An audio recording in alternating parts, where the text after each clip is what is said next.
আমি স্টুডেন্ট, তুমিও একটা স্টুডেন্ট। আর আমাদের লাইফের সবথেকে বড় প্রবলেম হচ্ছে এক্সামস। আর কেন কি এখানে স্টুডেন্টস মেজরিটিতে আছে আর বাঙালি সবাই আছে। একটা বাঙালি পুজো নাটকের ছাড়া হবে না, না রবীন্দ্রনাথ ঠাকুরের ছাড়া হবে। তো এই নাটকটা রবীন্দ্রনাথেরই একটা নাটক, ছাত্রের পরীক্ষা, conception and execution by Poulomi Aunty by our cutest actors Advik and Anand. Please, a round of applause. সবাই মোবাইলে সাইলেন্ট করে রাখবেন।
দেওয়া হবে।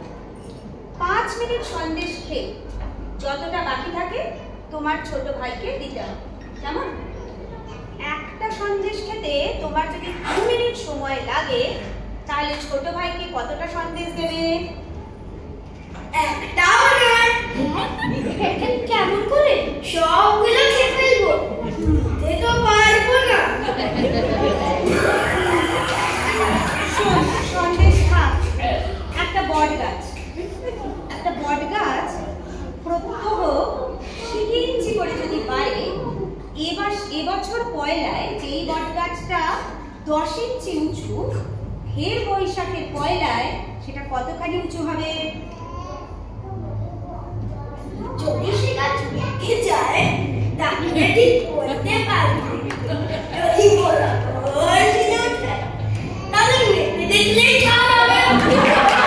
যদি সে গাছ চুকিয়ে যায় তাহলে তো কথাই নেই। মার না খেলে তোমার বুদ্ধি খোলে না না? লক্ষ্মী ছাড়া মেরে মেরে তোমার পেট লাল করবো, তবে তুমি শিখে হবে। আগে মারের চোটে শিখে চিকিৎসা মেঘে যায়। ওটা আপনার ভ্রম কালাচাঁদ বাবু। মারপিট করে খুব অল্পই কাজ হয়।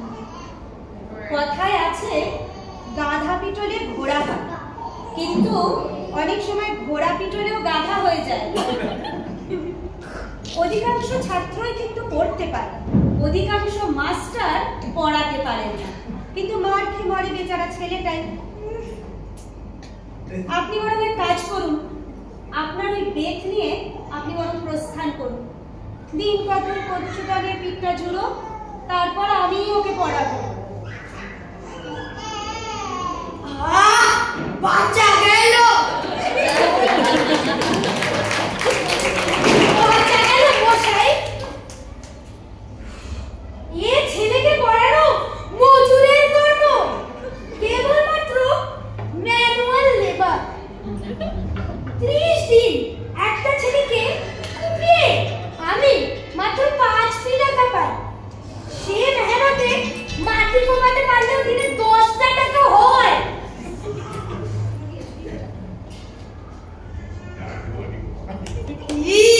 বলেছিলাম না অদ্বৈ শেষ দিবস।